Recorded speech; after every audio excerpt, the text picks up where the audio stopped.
Messieurs, Mesdames, bonsoir et bienvenue dans cette édition. Le président de la République, chef de l'État Mohamed Bazoum, a regagné Niamey en fin de journée en provenance de Brazzaville en République du Congo où il a pris part à l'investiture du président Denis Sassou Nguesso. À sa descente d'avion, il a été accueilli par le Premier ministre chef du gouvernement Oumoudou Mahamadou.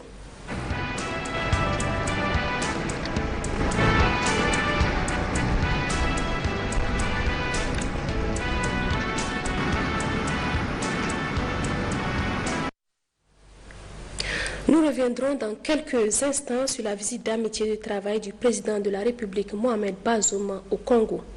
Le président de l'Assemblée nationale, Seyni Oumarou, a reçu successivement en audience ce matin la représentante résidente de la CEDEAO, Madame Liliane Alapini, l'ambassadeur du Royaume d'Espagne auprès de la République du Niger, Madame Nouria Regoza González, et enfin le chargé d'affaires de l'ambassade de la République islamique d'Iran au Niger, Dr Mehdi Kardoust. Toutes ces personnalités ont félicité Seyni Oumarou avant de s'étayer sur la coopération bilatérale. Compte rendu Souleymane Wali et Aïchatou Bawa. La première audience, le président de l'Assemblée nationale, Seyni Oumarou, l'a accordée à la représentante résidente de la CEDEAO au Niger. Madame Liliane Alapini est venue féliciter Seyni Oumarou pour son élection, mais aussi pour le quota des femmes qui a été respecté au Parlement. Les deux personnalités ont aussi discuté des dossiers en instance entre la Commission et le Niger. Le féliciter pour son élection à la tête de cette législature et le féliciter pour avoir considéré l'aspect genre avec une cinquantaine de femmes dans la nouvelle législature. Pour nous, c'est une fierté. Et discuter un peu avec lui des dossiers en instance avec la CEDEAO. La CEDEAO travaille beaucoup avec le Parlement du Niger, d'autant plus que le Niger est un membre fondateur de la CEDEAO et qu'il y a 6 députés du Niger qui sont au Parlement de la CEDEAO. La préoccupation de l'insécurité a été un peu au cœur des débats. Nous en avons profité pour présenter nos condoléances quand même au peuple nigérien suite à cet incendie qu'il y a eu il y a 3 jours à l'école Pays-Bas et aussi à l'attaque qu'il y a encore eu hier dans la région de Difa. Le président du Parlement a ensuite reçu l'ambassadeur du Royaume d'Espagne au Niger, Madame Nouria Regoza González. Elle est également venue féliciter le président Seyni Oumarou, mais aussi échanger sur la coopération entre les deux pays. Je lui ai transmis le domaine de collaboration et de travail entre le Niger et l'Espagne. Nous avons une relation excellente. Nous travaillons ensemble en tant que partenaires dans beaucoup de questions en rapport avec la sécurité, le développement, la promotion culturelle, économique. Je crois que vraiment c'est important aussi de transmettre à l'Assemblée nationale les activités qu'on fait en tant qu'ambassade ici.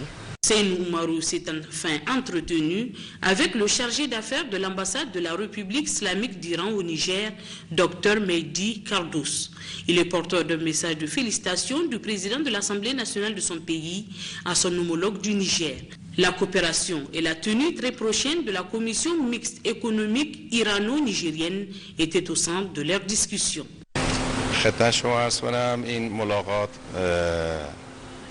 Je suis venu transmettre le message de félicitations de son Excellence Mohamed Bakar Alibak, président de l'Assemblée nationale de la République islamique d'Iran, à son Excellence Seyni Oumarou, président de l'Assemblée nationale du Niger. Nous avons aussi fait un tour d'horizon de coopération entre les deux pays, en particulier entre les deux parlements.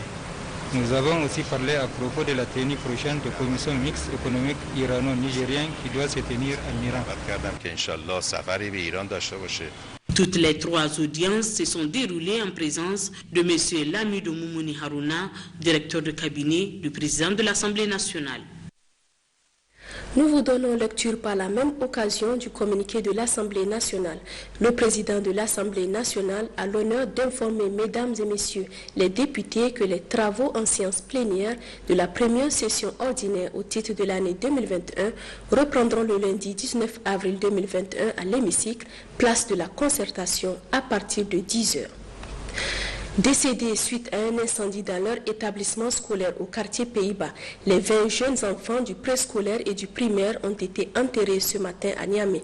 Ils ont été accompagnés à leur dernière demeure par leurs parents, amis et connaissances et des membres du gouvernement. Compte rendu, Abdelaziz Issaka et Sadou Inouali. Une vingtaine de corps d'enfants à même le sol, c'est là les dernières images d'un drame qui aura touché tout un pays. Ils étaient 17 élèves du préscolaire et 3 du primaire. Ils sont aujourd'hui 20 corps placés l'un à côté de l'autre et sans doute pour l'éternité.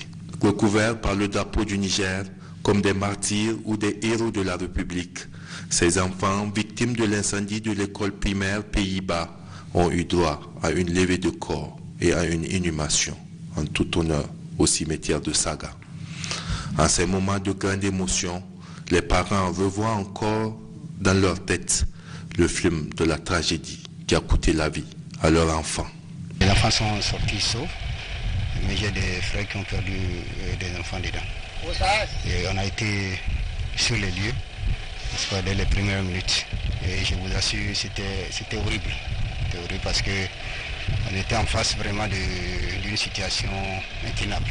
Vu le pouvoir calorifique du feu, vraiment, et tout est parti en une dizaine de minutes. Tout est parti, les 25 paillotes. Si c'est un coup dur, un coup cancéreux, vraiment c'est un vide que seul le miracle peut le remplacer.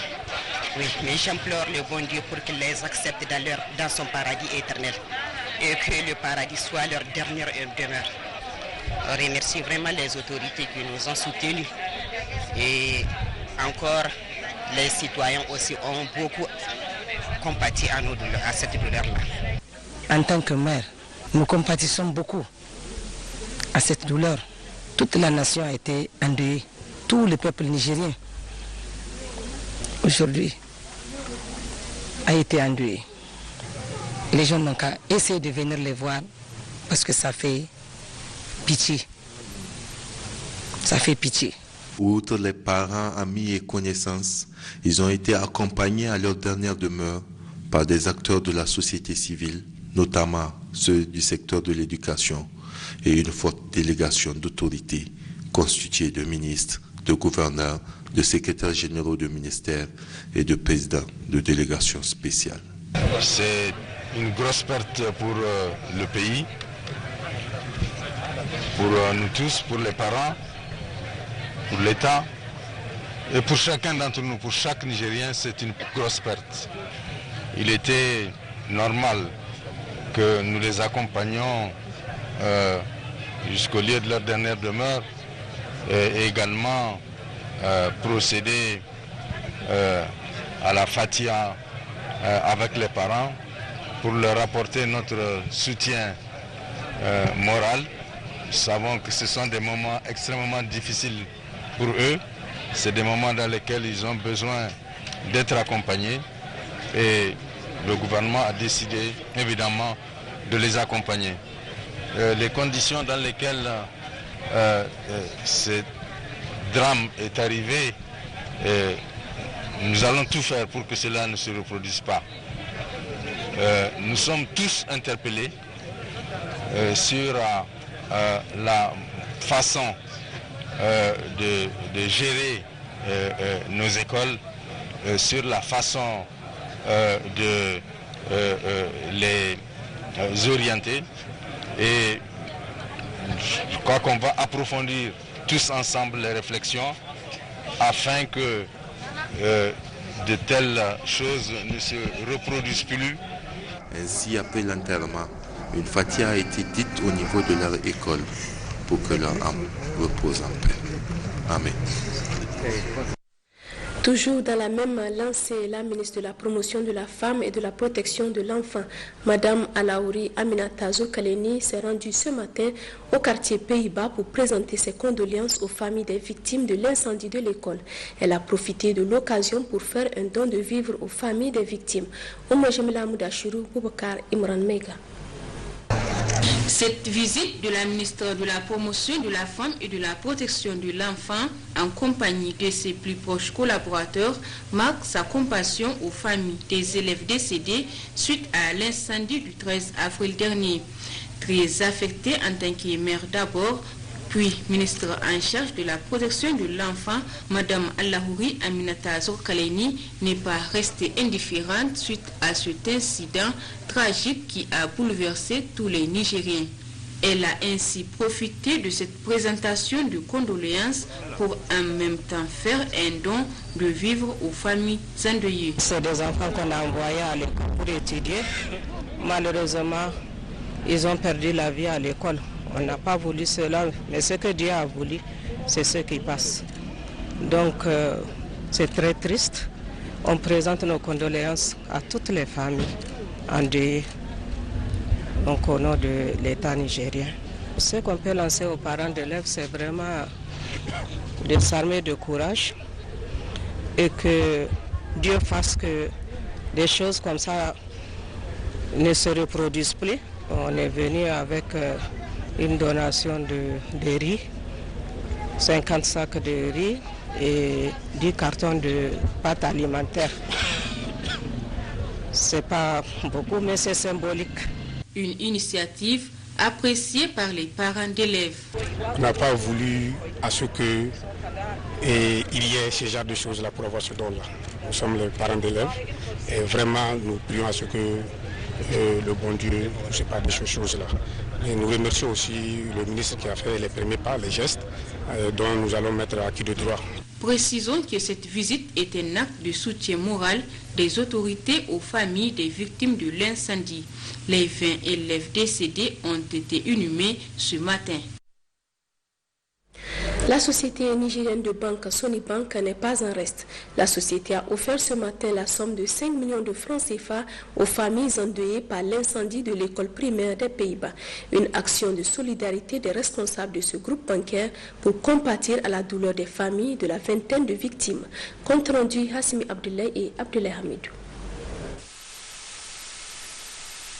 Comme à l'accoutumée, la société nigérienne de banque Sonibank, dans le cadre de son volet responsabilité sociétale, vient souvent en aide aux populations nigériennes dans plusieurs domaines. Cet élan de solidarité de la Sonibank s'est manifesté encore ce vendredi à l'endroit des familles endeuillées par l'incendie des classes en paillotte de l'école primaire du quartier Pays-Bas, à travers un don de 5 millions de francs CFA. En plus du financement de l'économie et de notre forte contribution au développement du pays, nous sommes toujours présents là où c'est nécessaire. C'est dans ce cadre que nous venons aujourd'hui pour apporter notre soutien aux familles endeuillées suite à l'incendie de l'école Pays-Bas. Donc nous venons avec une contribution de 5 millions de francs CFA. C'est une contribution symbolique, mais c'est juste pour leur montrer que nous sommes de cœur avec eux. Nous profitons de l'occasion pour présenter nos condoléances, nos sincères condoléances aux familles endeuillées et qu'Allah subhanahu wa ta'ala fasse miséricorde aux défunts. Cette action de solidarité de la Sonibank a été saluée par les parents d'élèves de l'arrondissement communal Niamey 4. Nous adressons tous nos remerciements à la Sonibank, notre banque du Niger, pour avoir fait ce don de manière prompte. Et nous pensons que toutes les bonnes volontés vont suivre pour que ces parents des enfants victimes soient vraiment un peu, qu'on essouffle leur douleur, même si douleur on ne peut pas essouffler, mais quand même les 5 millions, je crois que c'est venu à point nommé et je pense bien qu'ils vont faire un bon usage et nous allons suivre pas à pas, nous les parents d'élèves avec ces parents, pour que ce geste soit vraiment attribué aux bénéficiaires directement. Il faut noter qu'une fatia a été dite pour le repos des âmes de la vingtaine de victimes de l'incendie. De l'autre côté, le directeur du cabinet du ministre de la Défense nationale a réceptionné cet après-midi un important kit alimentaire, don de l'ambassade de Turquie au Niger, destiné aux familles des victimes tombées sur les champs d'honneur. Compte rendu Mahamadou Djingare et Habibou Abdurrahman. Ils sont nombreux les officiers généraux, officiers, sous-officiers autour du directeur de cabinet Kakadoka à réceptionner cet important don remis par l'ambassadeur de Turquie au Niger. Mustafa Türker Ari a saisi l'occasion pour rendre un hommage mérité aux valeureux soldats tombés sur le champ d'honneur. Au-delà de ces hommages mérités rendus lors de cérémonie, l'agence turque pour la coopération et la coordination, TICA, tient chaque année à marquer le cœur des éléments de forces de défense et de sécurité, ainsi que celui de leurs veuves et orphelins, par un geste de solidarité à leur endroit. C'est en ce sens que nous procédons officiellement à la remise des kits Ramadan à Monsieur le ministre de la Défense nationale, représenté par son directeur de cabinet.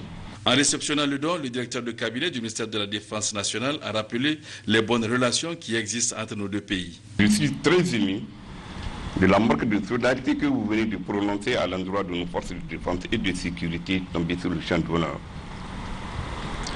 Au nom du ministre de la Défense nationale, je vous remercie pour cette marque. Effectivement, monsieur l'ambassadeur, l'axe Niger-Turquie est très bon en matière de coopération militaire. Pas moins de 2 ans, le président de la République du Niger était rendu en Turquie pour rencontrer son homologue Erdogan, où ils ont posé les bases, les jalons d'une coopération agissante entre les deux armées. Et en témoigne la signature d'un accord de partenariat le 25 juillet 2020, qui est le déclic de cette coopération agissante. A noter qu'à l'image de la TICA, plusieurs autres ONG turques procèdent en ce mois du Ramadan à plusieurs activités d'assistance sur les territoires nigériens. C'est ainsi que le peuple turc témoigne de sa solidarité au peuple frère nigérien, a conclu l'ambassadeur Mustafa Türker Ari. Restons toujours dans le cadre de la remise de dons. Le ministre de l'Enseignement supérieur et de la Recherche a réceptionné ce matin un chèque de 20 millions de francs CFA émanant des établissements Umoru Menasara. Ce don au profit du Centre national des œuvres universitaires servira à offrir gratuitement la rupture de jeûne aux étudiants de l'université de Niamey bénéficiant des prestations du restaurant. Bashirobo Nadia Maman. Cette fois encore et pour la 2e année consécutive, les établissements Umoru Menasara viennent renforcer les capacités du Centre national des œuvres universitaires en ce mois béni de Ramadan. Le chèque de cette année s'élève à 20 millions de francs CFA pour servir gratuitement le dîner de rupture aux étudiants. Pour le ministre Mamoudou Joubo, ce geste traduit le devoir de solidarité pour tout bon musulman. Je voudrais, au nom de l'ensemble des étudiants, bénéficiaires de ce geste, au nom du directeur général du CINU, au nom de l'ensemble des acteurs de l'enseignement supérieur et de la recherche, remercier très sincèrement les établissements Umoru Menasara, particulièrement leur premier responsable, Haji Amadou Umoru Menasara.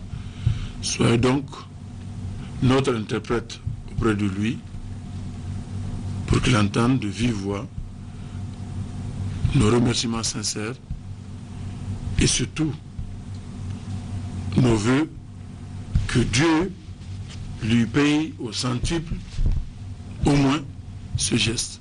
Les étudiants, pour leur part, apprécient la régularité des dons offerts par les établissements Umoru Menasara, tout en espérant que la collaboration se poursuive. Nous sommes profondément touchés pour ce geste-là qu'il a bien voulu refaire à l'endroit du comité exécutif de l'UNUN, à l'endroit des étudiants que nous sommes, les étudiants de l'université de Niamey. Vous vous rappelez, rien que l'année passée, il a eu effectivement à accompagner les étudiants pendant le mois béni de Ramadan.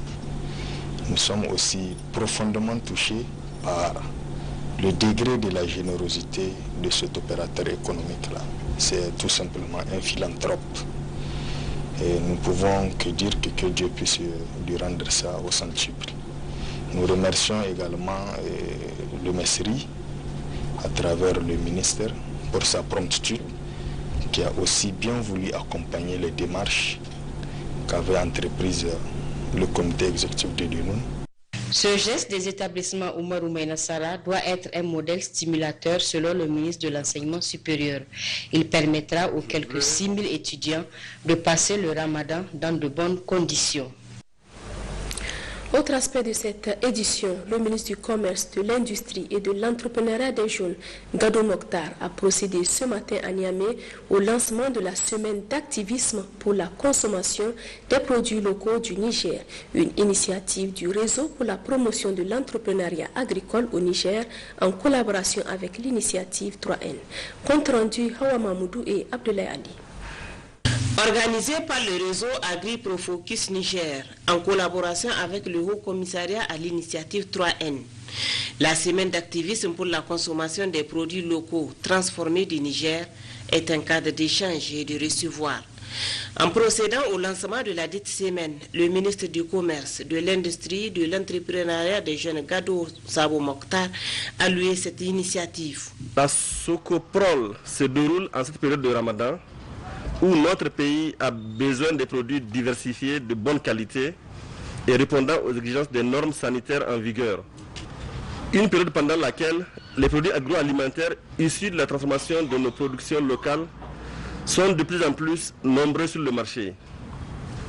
Ce qui prouve à plus d'un titre la vitalité du secteur de la transformation animé par les jeunes et femmes entrepreneurs malgré un accès limité aux moyens de production, matériel, financier et appui conseil.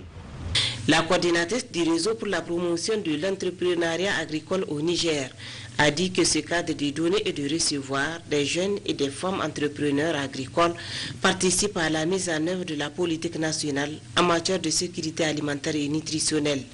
Agri-Profocus a mis ainsi en place un réseau fonctionnel de transformateurs, femmes et jeunes, dans le but de créer un mouvement fort pour positionner nos produits locaux comme levier de changement économique. Le haut commissaire à l'initiative 3N, Ali Petit, a affirmé que cette mission d'accompagnement est une mission qui leur est assignée. Le plaisir que moi, en tant que haut commissaire, et toute l'équipe du haut commissariat a eu, c'est de trouver que dans le paysage du périmètre de l'initiative 3N et de l'agroalimentaire, de l'agro-business, nous avons énormément d'initiatives et nous avons énormément de femmes et de jeunes qui sont extrêmement engagés dans la transformation des produits agroalimentaires. Cette semaine du réseau Agri-Profocus vient appuyer les efforts du gouvernement dans le cadre de la promotion, de la valorisation et de la commercialisation des productions nationales réalisées par les jeunes et les femmes entrepreneurs pour les produits transformés. La région de Zender abrite depuis ce matin la première session ordinaire du Conseil régional au titre de l'année 2021. C'est le président du dit Conseil qui a présidé la cérémonie en présence du gouverneur de la région de Zender, Issa Moussa. Compte rendu Kassoumok Moutari et Lawali Ousseini. La présente session ordinaire au titre de l'exercice 2021 se tient à un moment où le mandat des conseillers régionaux approche de son terme suite aux élections locales tenue le 27 décembre 2020. Elle offre l'occasion aux participants d'échanger sur les principales réalisations du Conseil régional au cours des 10 dernières années et par là même tirer les leçons des difficultés rencontrées afin de dégager pour l'équipe à venir les chemins qui semblent le mieux à atteindre l'ancrage de la démocratie à la base et le développement économique local. Pour le président du Conseil régional de Zander, Moutarou Souman, au cours de la présente session, il sera présenté à l'appréciation des conseillers les comptes de gestion de l'ordonnateur et du comptable pour l'exercice 2020, conformément aux dispositions de l'article 270 du Code général de collectivité territoriale, et les participants auront également examiné et adopté le document du schéma d'aménagement foncier de la région de Zander, entre autres. Le Conseil régional a eu en 10 ans d'exercice, conformément à ses missions de développement économique, social et culturel, a effectué de nombreuses réalisations, dont certaines sur fonds propres, en dépit de la réalité des ressources, et donc grâce à l'appui financier et technique des partenaires. Le Conseil régional a effectué une caravane de sensibilisation et d'information à travers l'ensemble de la région de Zander pour expliquer et apporter aux populations l'information sur l'existence, la place, le rôle et les missions de cette nouvelle institution.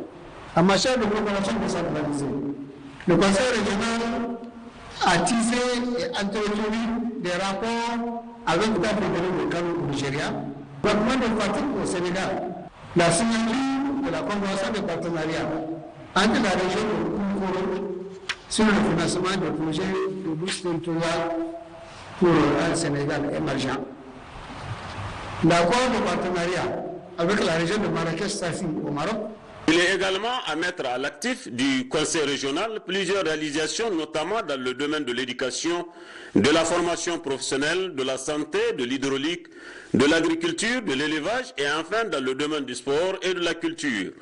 Auparavant, le gouverneur de la région de Zander, Issa Moussa, et le secrétaire général du conseil de ville de Zander, Aboubakar Janti, ont tenu à prendre la parole pour rendre un hommage mérité au conseil régional de Zander. Il est à noter que peu après l'ouverture de cette session, les participants à la rencontre se sont rendus au tout nouveau siège du conseil régional de Zander pour une autre cérémonie de réception de ce siège, construit grâce au plaidoyer mené auprès de l'Union européenne. C'est dire que désormais, le Conseil régional de Zander dispose de son propre siège, flambant neuf, depuis ce matin. Revenons à Niamey où des experts internationaux et nationaux intervenant dans le domaine du numérique et plusieurs partenaires intervenant dans ce secteur ont pendant 4 jours échangé sur plusieurs thématiques. C'était au cours de la semaine numérique financée par l'Union européenne afin de procéder à une transformation numérique en Afrique et en Europe. Compte rendu Pascal Sessou-Gauthier et Hassan Moussa. Depuis le 12 avril dernier, le Niger organise la semaine numérique. Celle-ci est une initiative de la coopération Afrique-Europe déclinée par le groupe de travail Union africaine et l'Union européenne autour de la promotion du numérique en Europe par la mutualisation des efforts économiques entre Européens afin de juguler les questions brûlantes de l'heure, mais aussi accroître la consommation du numérique dans les pays africains. Au Niger, cette première semaine numérique a été organisée à travers des ateliers thématiques qui s'articulent autour des questions actuelles. Ce premier exercice, c'était déjà de nous permettre de voir ensemble qu'est-ce qu'on pourrait faire. Est-ce que nous partageons la même vision? Est-ce que nous sommes tous déterminés à travailler en équipe? Et puis, qu'est-ce que nous faisons chacun à notre niveau? Et tout le monde a été très coopératif.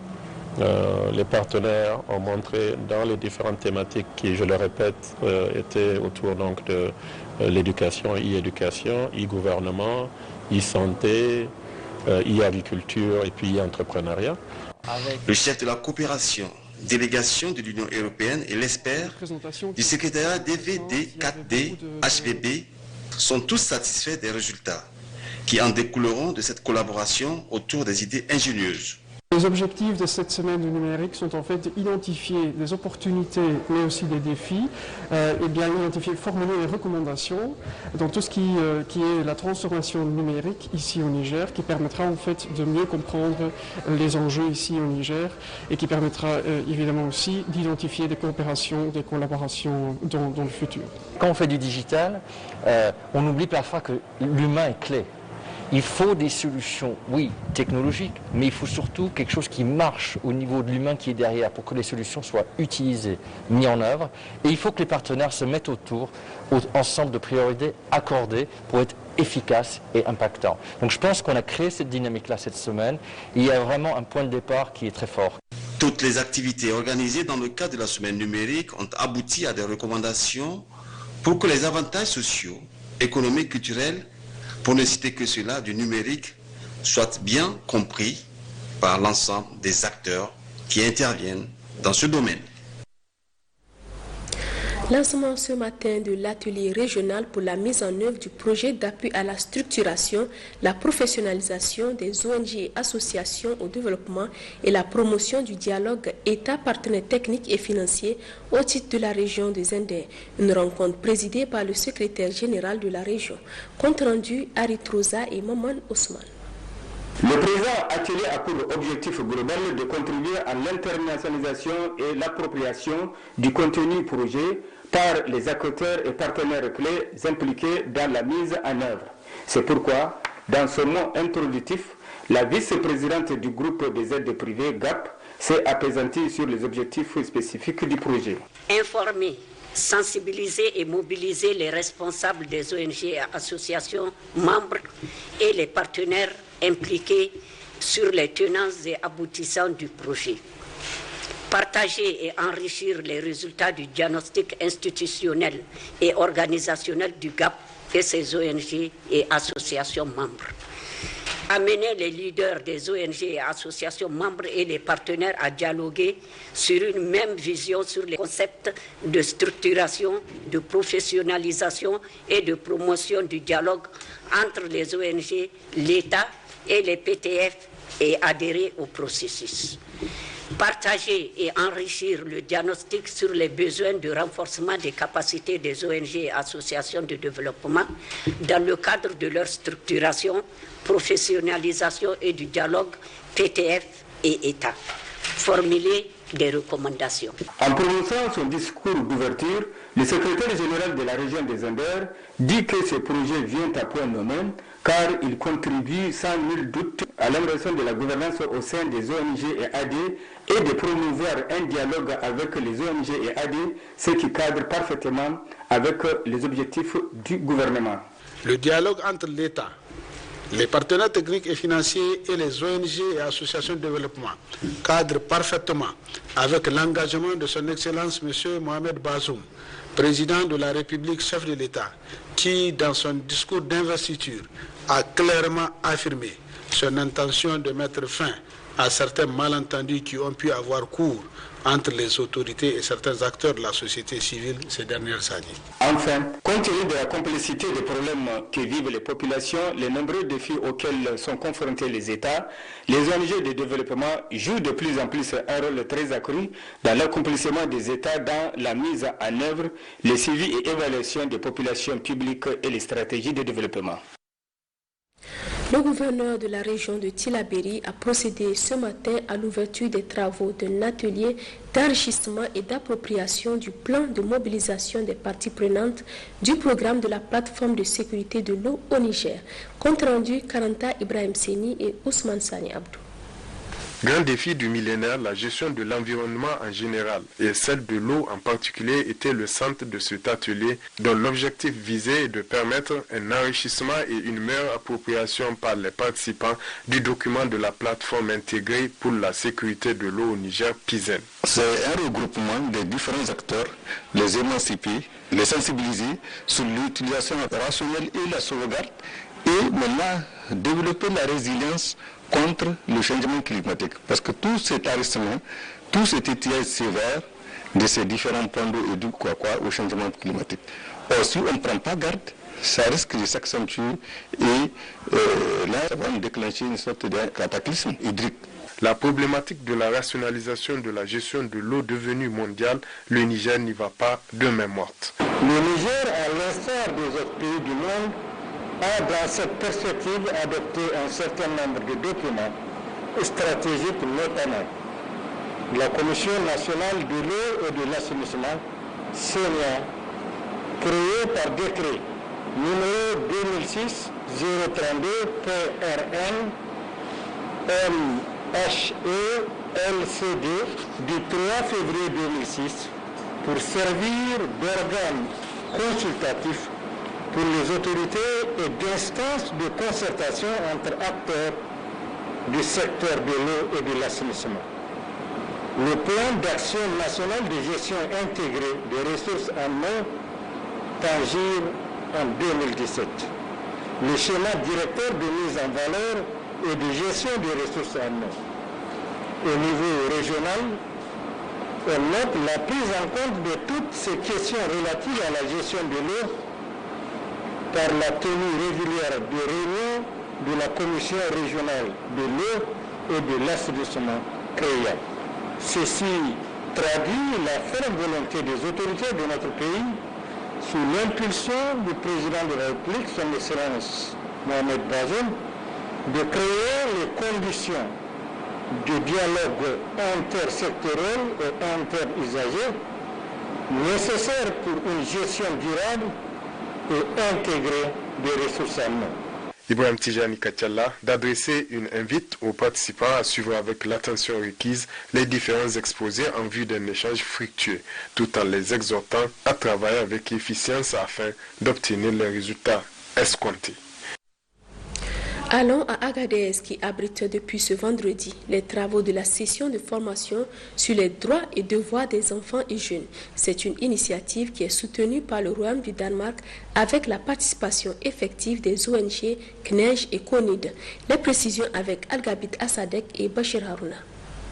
La présente session de formation organisée par le cadre consultatif nigérien des enfants et des jeunes en faveur de la paix et de la cohésion sociale, CCNEJ, se veut un cadre où les participants seront édifiés sur plusieurs centres d'intérêt, selon le représentant de la coalition des organisations nigériennes des droits des enfants, CONID, chargé de mener ces activités. Nous allons former les jeunes membres de ce cadre-là, ce qu'on appelle CCNEJ, pour qu'on puisse renforcer leurs capacités, pour qu'ils puissent prendre en compte leurs droits, les droits des enfants et défendre les droits où il faut afin de mieux, en tout cas, répondre aux besoins des enfants. Nous allons former 10 membres du Conseil consultatif national régional. Ça va permettre en tout cas aux jeunes, en tout cas de mieux comprendre leurs droits et de savoir où aller pour défendre les droits. Et aussi il y aura la formation sur le leadership. Cette structure sera en tout cas avoir le lead au niveau de la région en ce qui concerne la protection de l'enfant. Pour sa part, dans son intervention, la membre du CCNEJ a demandé à l'assistance d'observer une minute de silence à la mémoire des enfants qui nous ont précédés dans la récente tragédie de Niamey, après avoir précisé le mobile de cette formation. Ce projet est axé sur un engagement des enfants et jeunes dans la résolution pacifique des conflits. Je ne terminerai pas mes propos sans pour autant adresser nos remerciements à l'endroit de nos partenaires. Signalons que cette formation durera 3 jours et toutefois s'inscrit dans le cadre du programme Gouvernance démocratique et droits humains piloté par Oxfam et financé par l'ambassade du Danemark. Cérémonie ce vendredi à côté d'une séance de lecture du Saint-Coran suivie d'une fatia pour implorer Dieu afin qu'il descende sa clémence, la paix et la sécurité sur l'ensemble du pays.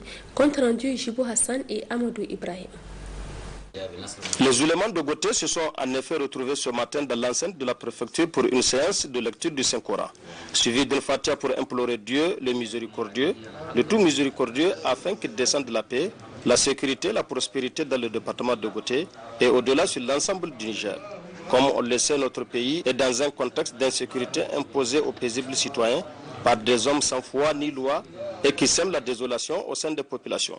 C'est pourquoi le département de Goté, qui n'est pas épargné par cette situation d'insécurité, a voulu se joindre au reste de nos régions pour des prières pour notre pays et nos forces de défense et de sécurité qui sont sur les différents fronts et qui défendent l'intégrité de notre pays.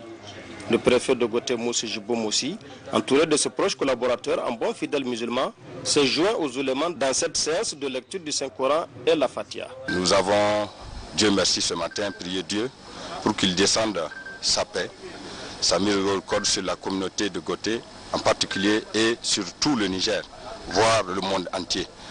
Donc nous avons profité de ce temps de début de carême pour faire une lecture de Coran, lire la Fatia donc, devant toute la communauté dans la recherche de cette quiétude-là. Nous allons profiter pour remercier ceux qui, donc de près ou de loin, nous ont aidés à réaliser cette activité. Il faut noter enfin que cette activité a vu la contribution des ressortissants du département de Goté, notamment Yao Kaksi, qui a à son actif la réalisation du poste de police à la sortie du village de Kaksi. Et prions Allah, le miséricordieux, le tout miséricordieux, qu'il descende sa grâce sur notre pays et que la paix et la cohésion sociale s'installent partout au Niger. Généralement, pendant le mois de Ramadan, les fidèles musulmans multiplient leurs efforts dans les actes d'adoration de leur Créateur, soit par la pratique de l'aumône, la lecture du Coran ou l'utilisation du chapelet. Reportage à Tawa de Taïrou Hassan Abdelkader et Mahamadou Akoumou. Le jeûne du mois de Ramadan, il faut le rappeler, constitue l'un des 5 piliers de l'islam. C'est le meilleur mois d'une année durant lequel le jeûneur redouble ses efforts de l'adoration de son créateur Allah subhanahu wa ta'ala. Le président régional de l'association islamique de Tawa, Mala Mustafa, indique ici l'importance du mois de Ramadan. Vous savez, le mois béni de Ramadan, c'est le mois de la révélation. C'est le mois dans lequel Allah subhanahu wa ta'ala a fait descendre le Saint-Coran. Donc c'est pourquoi il est recommandé aux musulmans, c'est une recommandation divine de lire le Coran si possible. Et en même temps, de multiplier les azkar, ce qu'on appelle azkar, subhanallah, walhamdulillah, wa la ilaha illallah, wallahu akbar, et de multiplier aussi les bonnes œuvres. Parce que ce n'est pas seulement la lecture, ce n'est pas seulement les chapelets. Il faut mettre aussi la main dans la poche pour aider. Aujourd'hui, nous avons beaucoup de vulnérables. Il y a beaucoup de gens qui n'ont rien. Il faut les assister. Le mois de Ramadan est un mois pendant lequel les vendeurs de chapelets, des ouvrages religieux, y trouvent leur compte à réaliser un très bon chiffre d'affaires, contrairement aux autres mois. Ça fait près de 10 ans que je suis dans ce commerce. Dans le mois de Ramadan, tout comme avant, les gens achètent souvent des livres et accessoires pour leur culture islamique. J'arrive à vendre généralement une vingtaine ou une trentaine de livres et accessoires par jour. Vraiment, en ce mois béni de Ramadan, les chapelets sont trop demandés. Il y a plusieurs variétés, dont celles en pierre, en bois et numériques. Et les prix varient de 500 à 1200 francs CFA. Au niveau des différentes mosquées de la capitale de l'Ader et dans certains coins de la ville, ils sont nombreux les fidèles qui s'adonnent soit à la lecture coranique ou à d'autres actes de dévotion. Ramadan est le meilleur mois de l'année pour la communauté musulmane, car c'est dans ce mois que la révélation du Coran a été faite au prophète alayhi salatu wassalam. C'est ainsi que les musulmans redoublent d'efforts dans la pratique de l'islam et d'autres fidèles font même une retraite spirituelle de quelques jours dans les mosquées pour plus de recueillement. Le Ramadan constitue aussi un mois de demande de pardon pour les musulmans. Tout en souhaitant un très bon mois de Ramadan à toute la Oumma islamique, nous souhaitons par là même que Dieu protège le Niger et son peuple. Amin. Tendance Covid-19 au Niger. Les résultats des examens virologiques de ce jour, 16 avril 2021, se présentent comme suit. 2 nouveaux cas positifs, tous de sexe masculin, notifiés chez les demandeurs de tests PCR Covid-19 pour voyage, sur 236 tests réalisés à la Covid-19. Ces 2 cas positifs proviennent de la région de Niamey. Aucun décès enregistré ce jour. À ce jour, sur 95 186 personnes testées, 5 116 sont déclarées positives à la Covid-19, parmi lesquelles 4 711 guéris, 190 décès, 155 cas actifs, 23 en hospitalisation, dont 1 en réanimation. Le gouvernement attire l'attention des populations sur le fait que le virus circule fortement au niveau communautaire avec de plus en plus de cas présentant des signes souvent graves. Aussi, le gouvernement invite la population au respect strict de toutes les mesures prises. Le port de masque, le lavage des mains à l'eau et au savon et l'utilisation du gel hydroalcoolique doivent être strictement respectés en toutes circonstances. Pour toute information, appelez le 15 ou le 93 59 18 02. C'est la fin de cette édition. Nous vous remercions de votre aimable attention et bon mois de jeûne à tous. Au revoir.